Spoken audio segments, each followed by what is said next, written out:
Her people had called them home for thousands of years. The stony silence of bear, the chiding of squirrel, or the drumming whoosh of raven's wings. They were to her as the patter of falling rain or the lapping of ocean tides. But today was different.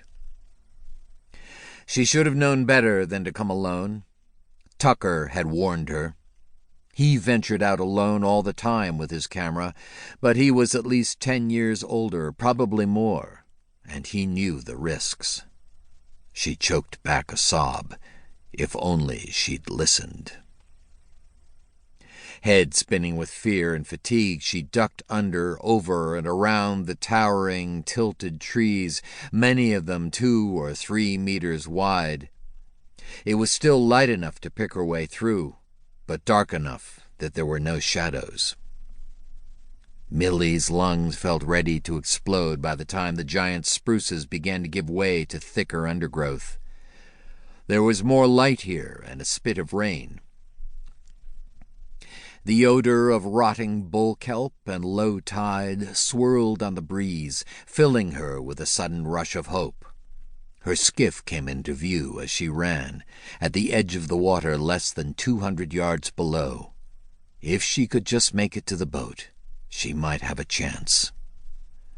Long legs and freewheel down the steep incline, the Tlingit girl was sure she was beating her best cross-country record. Her heart sank when she saw the tide was out.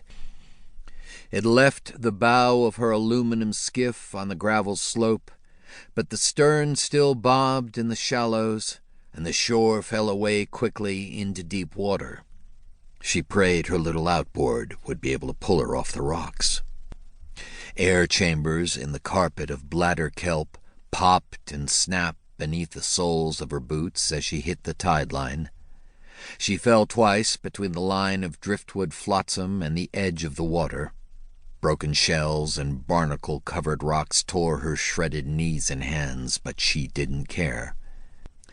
Sliding to a stop on the slick rocks, she pulled the anchor line off the large stone where she'd looped it, and clambered over the side of the little aluminum boat. Her back to the shore, she sat on an overturned 5-gallon bucket that made up her seat, and worked to coax the reluctant outboard to life. She pumped the bulb on the gas line, opened the choke, then put her back into the starter rope. The 30-horse Tohatsu coughed on the first 2 pulls, as it always did, and she didn't hear the crunch of gravel behind her until it was almost on top of her. Millie Burkett turned to see a face she knew well, smiling at her. One hand still on the starter rope, her eyes shot to the dark woods above the beach. "What are you doing here?" Unwilling to take the time to explain the gravity of their situation, she turned back to the motor to give it another pull. "Never mind," she said. "Just get in. We have to." Something heavy struck the back of her skull, knocking her off the bucket. Reeling, she flailed out with both hands, trying to catch herself, grasping nothing but air. A second blow, more powerful than the first, drove her to her knees.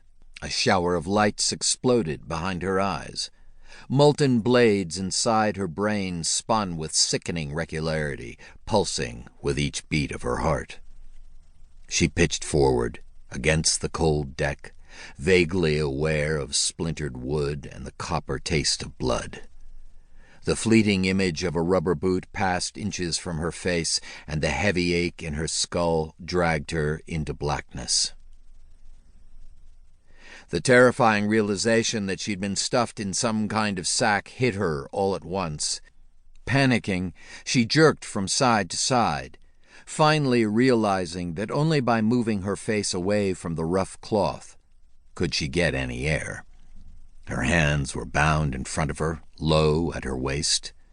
The rough cloth was there as well, against her hips. The thump of lapping water on an aluminum hull told her she was on the floor of a boat. Nauseated, she pulled her knees to her chest, trying to keep the world around her from spinning out of control. She wanted to scream.